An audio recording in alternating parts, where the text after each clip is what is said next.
Okay, तो आज हम अपना लेक्चर 1 स्टार्ट करेंगे, some basic terms of English. आज के लेक्चर में हम स्टार्ट करेंगे अल्फ़ाबेट से और वन बाय वन हम इंग्लिश के बेसिक टर्म्स, कुछ डेफिनेशन, कुछ इजी वर्ड्स देखेंगे। सो फर्स्ट टॉपिक पर चलते हैं, अल्फ़ाबेट्स इन इंग्लिश। इंग्लिश में टोटल 26 लेटर्स होते हैं जिन्हें हम अल्फ़ाबेट्स भी बोलते हैं। ये लेटर्स ABCD से लेके XYZ तक। तो इंग्लिश में जितना भी हम कुछ लिखते हैं वो सब इन लेटर्स की हेल्प से लिखते हैं। अब लेटर्स के बाद आते हैं वर्ड्स। लेटर्स को जोड़कर, लेटर्स को कंबाइन करके जब एक मीनिंग निकलता है, ठीक है, जब हम लेटर्स को जोड़ते हैं और उससे एक मीनिंग निकलता है, एक मतलब निकलता है, उसको हम वर्ड बोलते हैं। जैसे GIRL इन लेटर्स से मिलकर बनता है गर्ल, एंड गर्ल मीन्स अ लड़की। तो गर्ल जो है वो एक वर्ड है। वर्ड्स होते हैं ग्रुप ऑफ लेटर्स। ऐसे ही beautiful, black, school, lunch box, ये सब क्या है? ग्रुप ऑफ लेटर्स हैं जिन्हें हम क्या बोलते हैं? वर्ड्स। इनका एक मीनिंग होता है जिसको हम डिफाइन कर सकते हैं। ब्यूटीफुल क्या होता है, ब्लैक क्या होता है। सो लेटर्स 26 होते हैं और उनको ग्रुप करके, उनको कंबाइन करके हम बनाते हैं वर्ड्स। अब हमारा थर्ड टर्म है सेंटेंसेस। अब जिस तरह हमने देखा कि लेटर्स को कंबाइन करके वर्ड्स बनाते हैं, उसी तरह वर्ड्स को कंबाइन करके हम बनाते हैं सेंटेंसेस।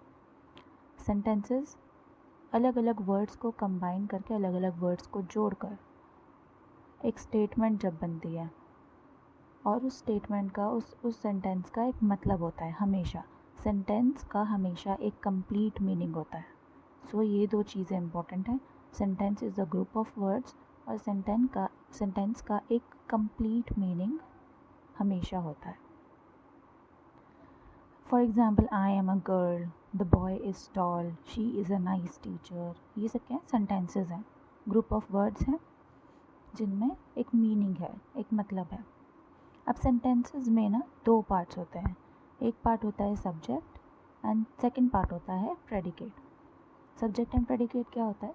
ईज़िली हम समझ सकते हैं। जो भी हमारा सेंटेंस है, for example I am sitting, जो भी हमें सेंटेंस दिया है उसमें किसके बारे में बात हो रही है, या फिर उस सेंटेंस में अगर कोई काम हो रहा है तो वो काम कौन कर रहा है। इन दो क्वेश्चन से हम पता लगा सकते हैं कि सब्जेक्ट क्या है, कौन काम कर रहा है या किसके बारे में बात हो रही है। ये दोनों होते हैं सब्जेक्ट।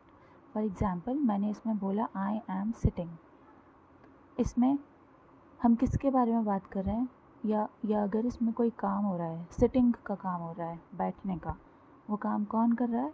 आई, मैं कर रही हूँ। सो आई जो है वो सब्जेक्ट है। उसी तरह सेकेंड एग्जाम्पल में देखते हैं, the teacher is good, teacher अच्छा है। सब्जेक्ट कैसे पता लगाएंगे? कौन काम कर रहा है या फिर किसके बारे में बात हो रही है, वो होता है हमारा सब्जेक्ट। तो इस सेंटेंस में किसके बारे में बात हो रही है? टीचर के बारे में। सो द टीचर जो है वो सब्जेक्ट है। सो अब देखते हैं प्रेडिकेट क्या होता है। मैंने आपको समझाया सब्जेक्ट क्या होता है, जिसके बारे में बात हो रही है या जो काम कर रहा है। जैसे कि अगर द टीचर इज़ टीचिंग, तो टीचिंग का काम कौन कर रहा है? टीचर कर रही है, तो द टीचर जो है वो सब्जेक्ट है। अब ये जो बाकी का बचा हुआ पार्ट है, इज़ टीचिंग, ये होता है हमारा प्रेडिकेट। सो बहुत ईजी है प्रेडिकेट। सब्जेक्ट के अलावा सेंटेंस में आगे जितना भी पार्ट है वो होता है हमारा प्रेडिकेट। जैसे आई एम सिटिंग में आई था हमारा सब्जेक्ट, तो एम सिटिंग होगा प्रेडिकेट। इसी तरह सेकंड सेंटेंस में द टीचर इज़ गुड, इसमें द टीचर जो था सब्जेक्ट था, एंड इज़ गुड जो बचा वो फिर क्या होगा? प्रेडिकेट। इसी तरह थर्ड सेंटेंस में the teacher is teaching, teacher के बारे में बात हो रही है, तो टीचर जो है वो सब्जेक्ट है, बाकी इज़ टीचिंग हमारा प्रेडिकेट हो जाता है। इसी तरह हम देखते हैं द गर्ल इज़ ब्यूटीफुल। इस सेंटेंस में हम किसके बारे में बात कर रहे हैं? गर्ल के बारे में। तो द गर्ल जो है वो क्या है? सब्जेक्ट है। एंड उसके आगे वाला सेंटेंस में जितना भी पार्ट है इज़ ब्यूटीफुल, वो क्या होगा? वो हो जाएगा हमारा प्रेडिकेट। अब हम चलते हैं एक और पार्ट की तरफ। पार्ट नहीं, ये एक इम्पॉर्टेंट कह लीजिए, इस सेंटेंस में एक कंपल्सरी इसका होना ज़रूरी है, वर्ब। What is verb? क्या होता है वर्ब? देखिए, मैं सेंटेंस में कोई भी एक्शन बता रही हूँ, कोई भी काम होता हुआ बता रही हूँ। जैसे कि आई एम सिटिंग मैंने बोला था, ठीक है, पीछे वाले सेंटेंस में।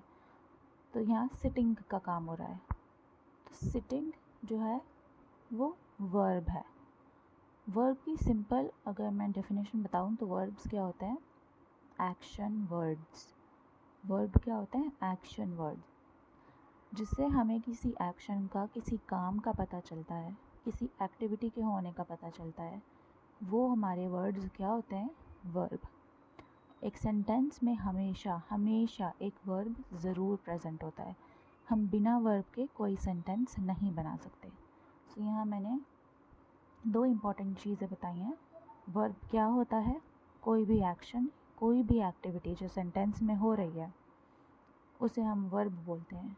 सेकंड चीज़, एक सेंटेंस में वर्ब हमेशा होता है। बिना वर्ब के कोई सेंटेंस नहीं फॉर्म हो सकता, ठीक है। एक्टिविटीज़ कैसे? जैसे कि सिटिंग हो गया, ईटिंग हो गया, ड्रिंकिंग, डांसिंग, टॉकिंग, वॉकिंग, ये सब काम है, ये सब एक्शंस हैं। तो ये सारे एक्शन वर्ड्स जो होते हैं इन्हें हम बोलते हैं वर्ब, VERB, वर्ब।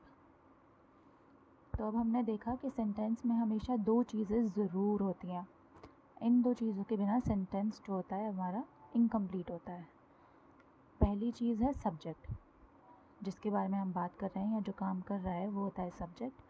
ये सेंटेंस में हमेशा होता है। दूसरी चीज़ जो मैंने प्रीवियस स्लाइड में अभी बताया, वर्ब। वर्ब हमेशा एक सेंटेंस में होती है। हमेशा एक सेंटेंस में ये दो पार्ट्स ज़रूर होते हैं, सब्जेक्ट एंड वर्ब। और वर्ब के बिना हम कोई सेंटेंस नहीं बना सकते। फॉर एग्ज़ाम्पल देखिए, मैंने एक एग्ज़ाम्पल दिया था, I am sitting.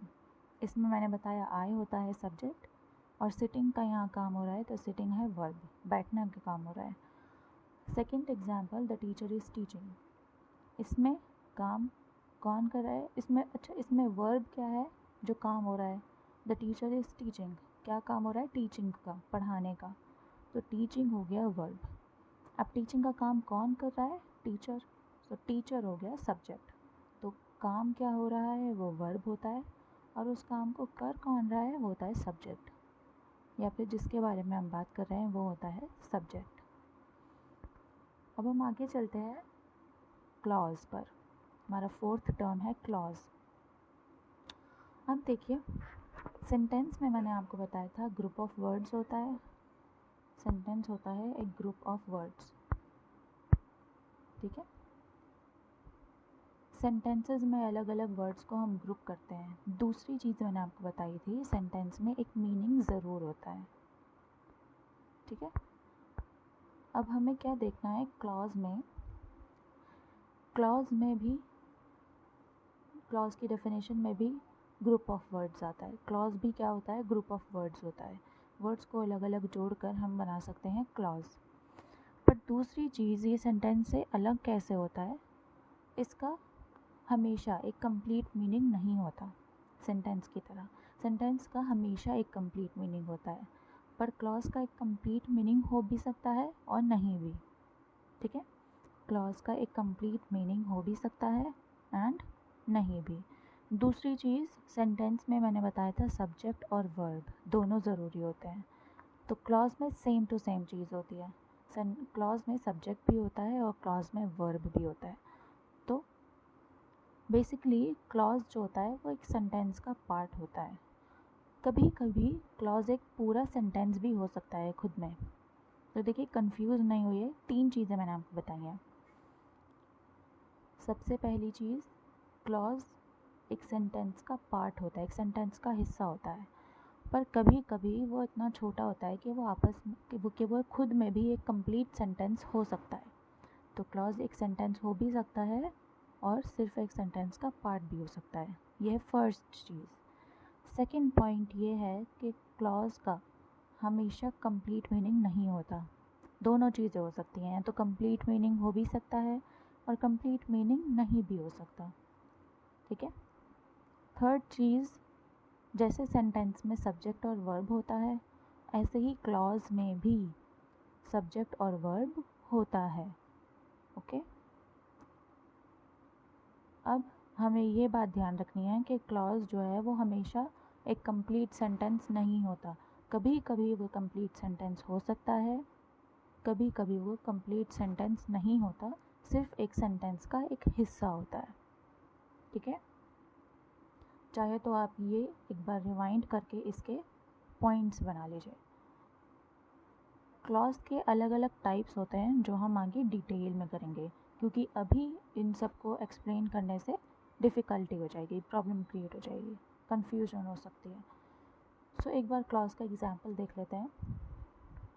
For example, I read the book. ये एक सेंटेंस है।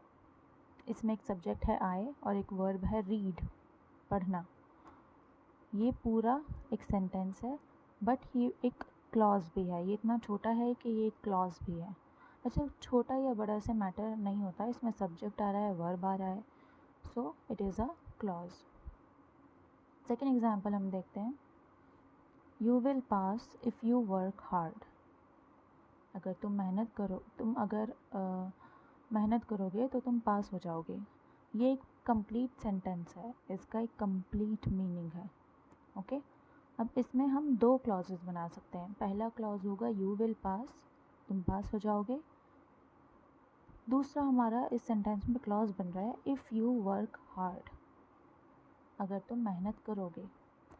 अब देखिए, मैंने आपको बताया था क्लॉज जो है उसका एक कंप्लीट मीनिंग भी हो सकता है और उसका एक इनकम्प्लीट मीनिंग भी हो सकता है, अधूरा।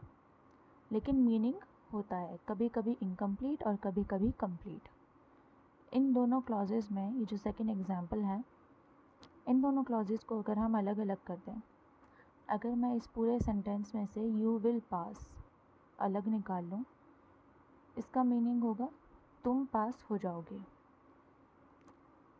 मैं इसको एक सेंटेंस की तरह भी बोल सकती हूँ, इसका कंप्लीट मीनिंग पता चल रहा है, तुम पास हो जाओगे, यू विल पास। ये कंप्लीट सेंस दे रहा है, इसमें कंप्लीट मतलब है। ठीक है। तो ये हम अलग भी लिख सकते हैं, ये एक सेंटेंस भी हो सकता था। ठीक है। लेकिन अभी ये फ़िलहाल इस सेंटेंस का एक हिस्सा ही है। बहरहाल ये एक क्लॉज है, इसका एक कंप्लीट मीनिंग है। लेकिन अगर हम इस सेंटेंस के दूसरे वाले क्लॉज को देखते हैं, इफ़ यू वर्क हार्ड, इसको अगर मैं ट्रांसलेट करूँ, अगर तुम मेहनत करोगे, मतलब पता चल रहा है क्या बोल रहा है, पता चल रहा है इफ़ यू वर्क हार्ड, अगर तुम मेहनत करोगे। बट हमें इनकम्प्लीट इन्फॉर्मेशन मिल रही है, इनकम्प्लीट सेंस मिल रहा है।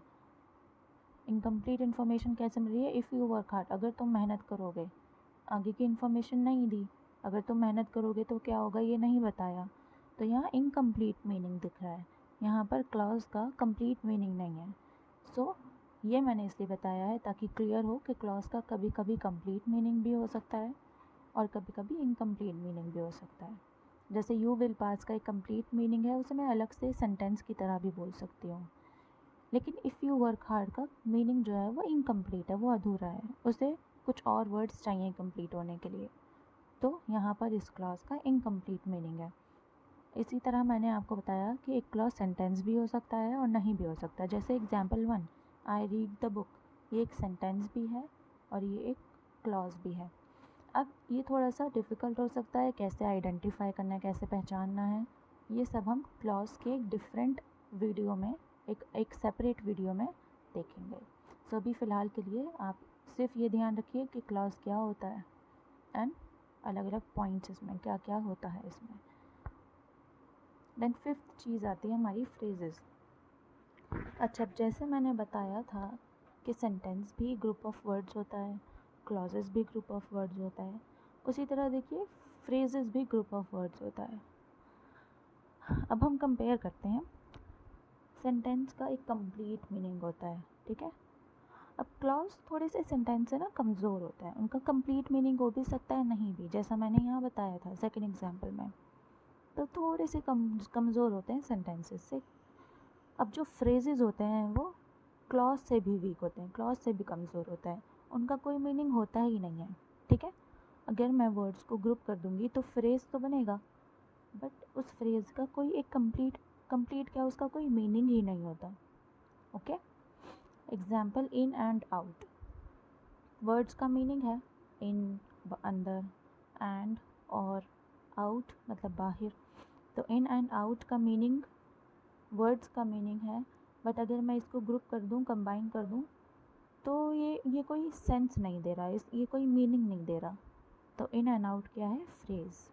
ऐसे ही हैंड्स इन ग्लव्स।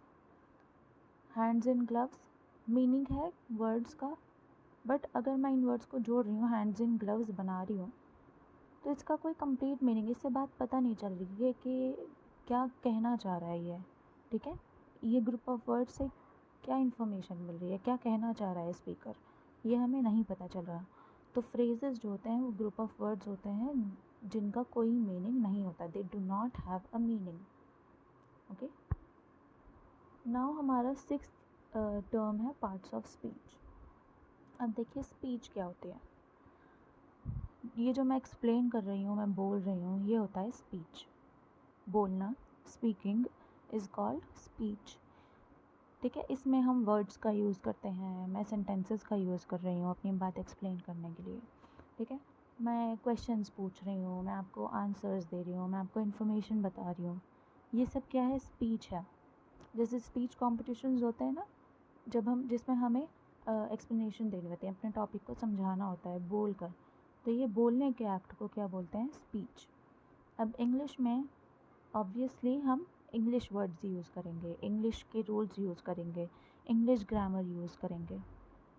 तो बोलने के लिए, स्पीच के लिए इंग्लिश में जो भी रूल्स हैं, ये सब कि हमें क्या यूज़ करना है, कैसे सेंटेंस यूज़ करना है, ठीक है, कौन सा टेंस हमें यूज़ करना है, कैसी ग्रामर हमें यूज़ करनी है कि दूसरे इंसान को हमारी बात समझ आ जाए, ठीक है। ये सारे रूल्स कौन सेट करता है, पार्ट्स ऑफ स्पीच। जो भी हम बोल रहे हैं इंग्लिश में, उसके कुछ रूल्स होते हैं कि हमको किस किस तरह अपने सेंटेंस अरेंज करने हैं। ये सब हमें कहाँ से पता चलता है, पार्ट्स ऑफ स्पीच से हम सीखते हैं। तो पार्ट्स ऑफ स्पीच में टोटल 8 डिफरेंट टर्म्स आते हैं, टोटल 8 पार्ट्स ऑफ स्पीच होती हैं। Noun, pronoun, verbs, adverbs, adjective, preposition, conjunction and interjection. ये टोटल 8 पार्ट्स ऑफ स्पीच के अलग अलग रूल्स होते हैं। ये एक साथ काम करते हैं हमारी स्पीच इम्प्रूव करने के लिए, हमारी स्पीच को करेक्ट करने के लिए कि हम जो बोल रहे हैं वो सही है, सही रूल्स यूज़ करने के लिए। फिर ये 8 पार्ट्स ऑफ स्पीच अलग अलग जो हैं खुद में कंप्लीट टॉपिक्स हैं, जिस पर हम अलग अलग लेक्चर्स करेंगे। तो अभी के लिए फ़िलहाल यू हैव टू रिमेंबर कि 8 पार्ट्स ऑफ स्पीच होते हैं। कौन कौन से होते हैं, nouns, pronouns, verbs, adverbs, adjective, preposition, conjunction and interjection. Next हम चलते हैं वॉवल्स पर। मैंने आपको बताया था कि इंग्लिश में कितने अल्फ़ाबेट्स होते हैं, 26। अब इंग्लिश ने क्या किया, इसमें से 5 स्पेशल लेटर्स उठाए और उन 5 स्पेशल लेटर्स को बोल दिया वॉवल्स।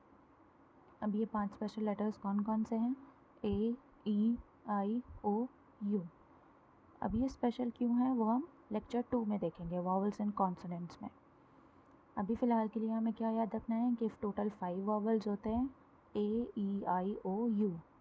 और वॉवल्स के अलावा लेटर्स जितने भी बचते हैं, बी, सी, डी, एफ, जी, एच, जे, के, एल, ये यहाँ से लेकर पूरे जेड तक जितने भी लेटर्स बचते हैं उन्हें हम बोलते हैं कॉन्सोनेंट्स। यहाँ स्लाइड में आई और यू गलती से आ गया है, सो अवॉइड दैट मिस्टेक। अब कॉन्सोनेंट्स वॉवल्स हो गए 5 और कॉन्सोनेंट्स हो गए 21।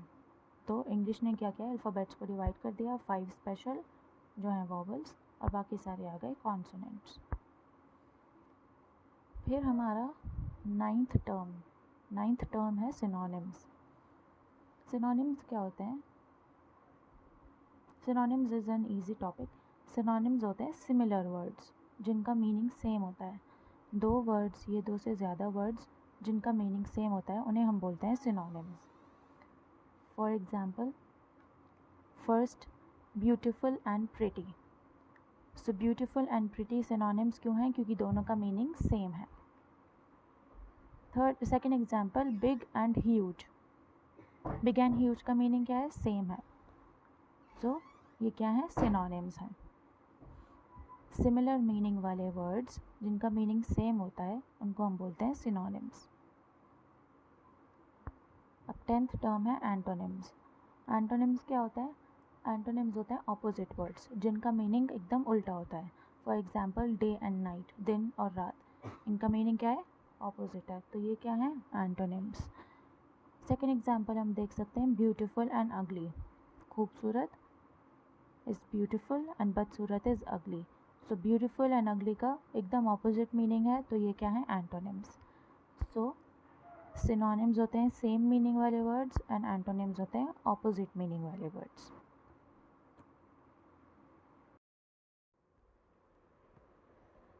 ओके, तो एक बार देख लेते हैं हमने स्टार्टिंग से क्या क्या कवर किया है। पहले हमने किए इंग्लिश अल्फ़ाबेट्स, टोटल 26 लेटर्स होते हैं। और फिर हमने किया इन लेटर्स से बनते हैं वर्ड्स। वर्ड्स का एक कंप्लीट मीनिंग होता है और वर्ड्स के ग्रुप को हम कहते हैं सेंटेंसेस। वर्ड्स से क्या बनते हैं? सेंटेंसेस। सेंटेंस में हमेशा एक कंप्लीट मीनिंग होता है, कंप्लीट सेंस मिलता है।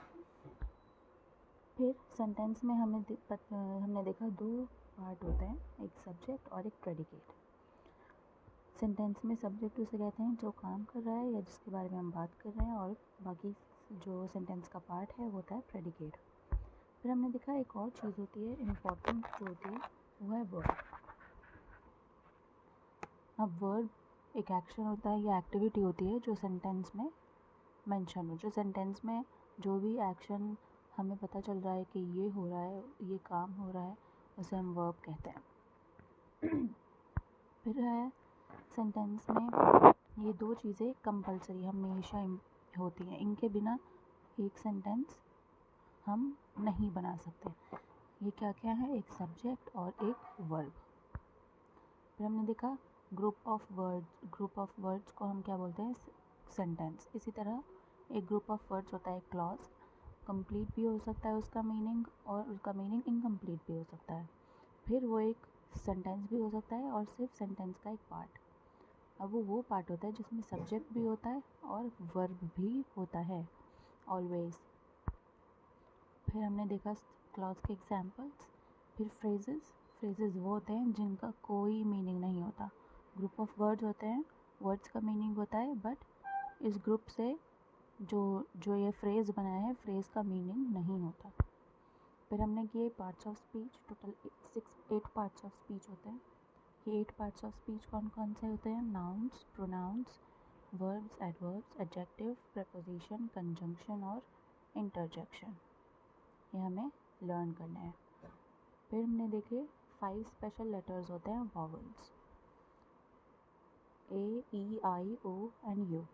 फिर हमने देखा जो बचे हुए लेटर्स हैं 21 लेटर्स, वो हैं कॉन्सोनेंट्स। वॉवल्स एंड कॉन्सोनेंट्स वाला हम लेक्चर 2 में कंप्लीट करेंगे और डिटेल्स में। फिर हमने देखा सिनोनिम्स क्या होता है। सिनोनिम्स वो होते हैं जिनका सेम मीनिंग होता है, जिनका सिमिलर मीनिंग होता है। दो वर्ड से दो से ज़्यादा वर्ड, जैसे कि ब्यूटीफुल, प्रिटी, इसी तरह होते हैं। एक टर्म होता है एंटोनिम, इसमें बिल्कुल ऑपोजिट मीनिंग वाले वर्ड्स आते हैं जिनका बिल्कुल ही उल्टा मीनिंग होता है। For example, good, bad, white, black, इस तरह से। तो यही सब है। बाकी डिटेल्स में हम लेक्चर 2 से स्टार्ट करेंगे। सो आज की क्लास के लिए इतना ही। तो लेक्चर 1 यहाँ कंप्लीट होता है। Thank you.